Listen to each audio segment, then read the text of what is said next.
Welcome students, हम बात करेंगे प्रॉब्लम की जो कि रिलेटेड है some deduction from the binomial expansion. हमारा क्वेश्चन ये है कि अगर हमारे पास बाइनोमियल कोफिशिएंट्स जैसे कि एन सी जीरो है, ठीक है, इसमें हम ऐड करें half time of n C one को, फिर इसमें हाफ टाइम इसमें हम 1/3 टाइम्स ऐड करें एन सी टू को, ठीक है, फिर ये जो सम आया इसमें हम ऐड करें 1/4 time of n C three को प्लस सो ऑन, और हम ये सम करते करते लास्ट में 1/n+1 times of n C n, अगर ये तमाम सम्स किए जाएं तो ये equal to 2 power n+1 -1 divided by n+1 इस नंबर के इक्वल आएंगे। ठीक है, मतलब इसको हम रफली भी चेक कर सकते हैं, जो कि आपकी एक असाइनमेंट है कि आप इसमें n को जो है वो आप चाहें तो 1 पुट कर लें, ठीक है, आप 1 पुट करके चेक कर लें इसे, या 2 पुट करके। चले मैं एक आपकी हेल्प करता हूँ, मैं यहाँ पर अगर 1 पुट करूंगा तो ये बन जाएगा 1C0, ठीक है, 1C0 plus half time 1C1, ठीक है। अब चूंकि n हमारा जो है वो मैक्सिमम हम यहाँ तक बात करते हैं कि वो r के इक्वल हो सकता, r से लेस नहीं हो सकता, ठीक है, इसलिए 1C1 तक हम स्टॉप कर जाएंगे। और यहाँ पर हम क्या लिखेंगे जी, 2 पावर n+1, 1+1 क्या आ जाएगा 2 -1 ओवर 1+1 इज 2, ठीक है। अब इसको कैलकुलेट करते हैं। एनसीआर का फार्मूला क्या होता है जी, आपने ऑलरेडी जान रखा है, कॉम्बिनेशन का फार्मूला कि n factorial divided by r factorial और n माइनस r फैक्टोरियल, इनका प्रोडक्ट डिवाइजर में आएगा जबकि n फैक्टोरियल न्यूमरेटर में आएगा। तो यहाँ पे हम लिखेंगे 1 factorial over 0 factorial into 1 minus 0 is 1 factorial, ठीक है, प्लस हाफ। यहाँ पे भी अगर आप देखें तो 1 फैक्टोरियल ओवर 0 फैक्टोरियल, 0 फैक्टोरियल इसलिए कि 1 में से आपने 1 माइनस किया तो 0 आ गया, और 1 फैक्टोरियल ये इक्वल टू आ रहा है 2 power 2 is 4, 4 minus 1 is 3, 3 divide by 2 is 1.5, ठीक है।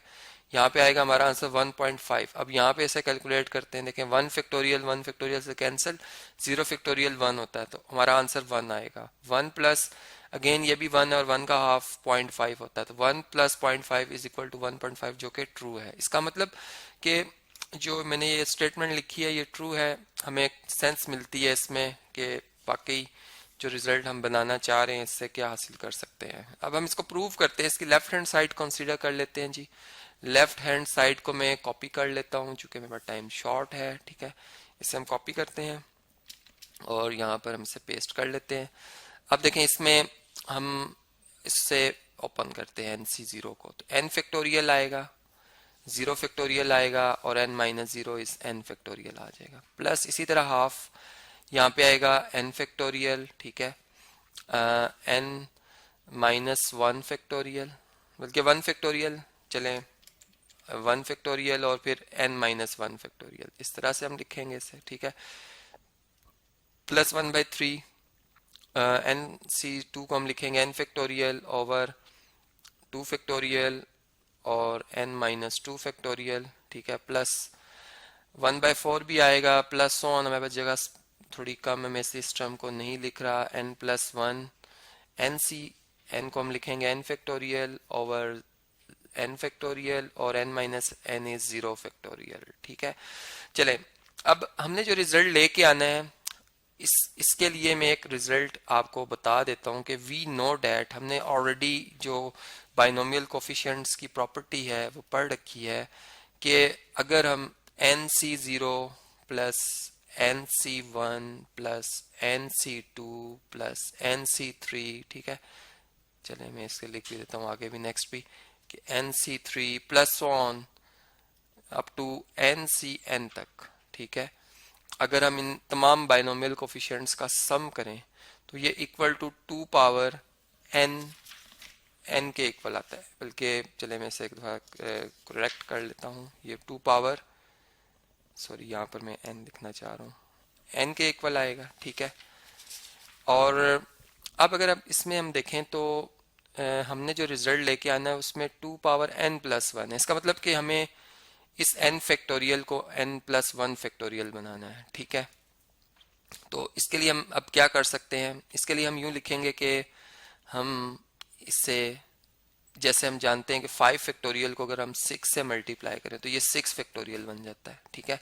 तो n फैक्टोरियल को इससे एक बड़े नंबर n+1 से मल्टीप्लाई कर देंगे हम, ठीक है। तो जिस नंबर से मल्टीप्लाई करें उसी से डिवाइड भी कर लेते हैं।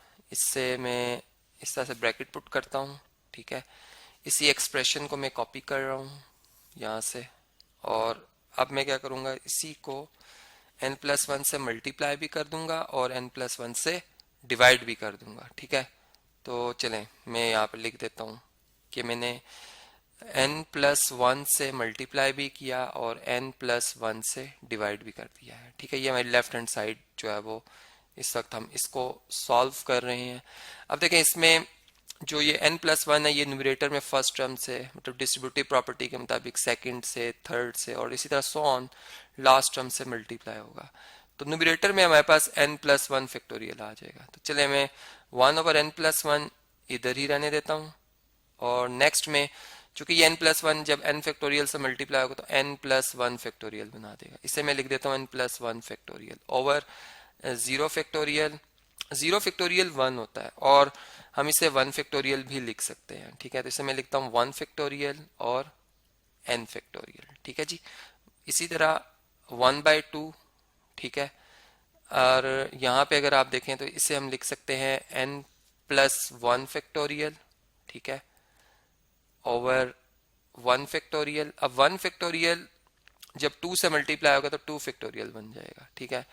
और n-1 फैक्टोरियल इसी तरह plus on sorry plus n+1 factorial, n+1 factorial, ठीक है। इसी तरह 3 ऑलरेडी मौजूद है, 2 फैक्टोरियल को जब 3 मल्टीप्लाई करेंगे तो 3 फैक्टोरियल हो जाएगा, ठीक है।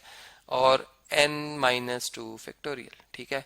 सेम यही हमारे पास जो है वो रिजल्ट आता रहेगा। यहाँ पर जब हम n+1 से मल्टीप्लाई करेंगे n+1 फैक्टोरियल आ जाएगा, ठीक है, डिवाइडेड बाय ये n+1 इस n फैक्टोरियल से मल्टीप्लाई होगा तो ये भी n+1 फैक्टोरियल बन जाएगा, ठीक है, और साथ में 0 फैक्टोरियल।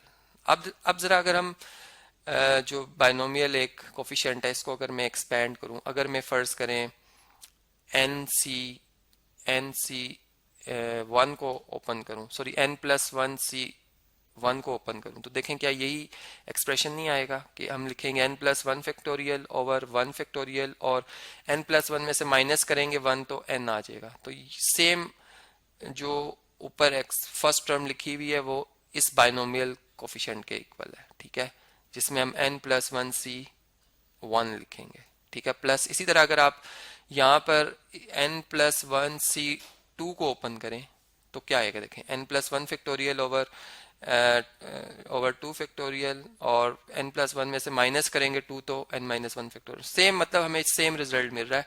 बताने का मकसद ये है, यहाँ पर n+1c3 आ जाएगा और प्लस ऑन लास्ट में हमें यहाँ पे n+1c(n+1) मिल जाएगा, ठीक है। अब जो ऊपर मैंने एक रिजल्ट लिखा था जिसको मैंने कहा था वी नो डैट, अब इसमें अगर n+1 होता, यहाँ पे भी 1 होता, ठीक है, ये भी 1 होता, तो ये हमारे पास किसके इक्वल आना था, ये 2n+1 के इक्वल आ जाना था, ठीक है। तो इसमें ये टर्म यहाँ से शुरू हो रही है हमारे क्वेश्चन में, अगर आप देखें यहाँ से n+1c1 से स्टार्ट हो रही है। ये टर्म अगर यहाँ से मूव हो जाए, प्लस हो रही है, दूसरी साइड पे आके माइनस हो जाएगी, यहाँ पे आके क्या हो जाएगी n+1c0 आ जाएगा, और इसको हम यहाँ से अगर रेज कर दें तो इस रिजल्ट को मैं बेसिकली यूज करना चाह रहा हूँ अपनी इस गिवन इक्वेशन में, ठीक है।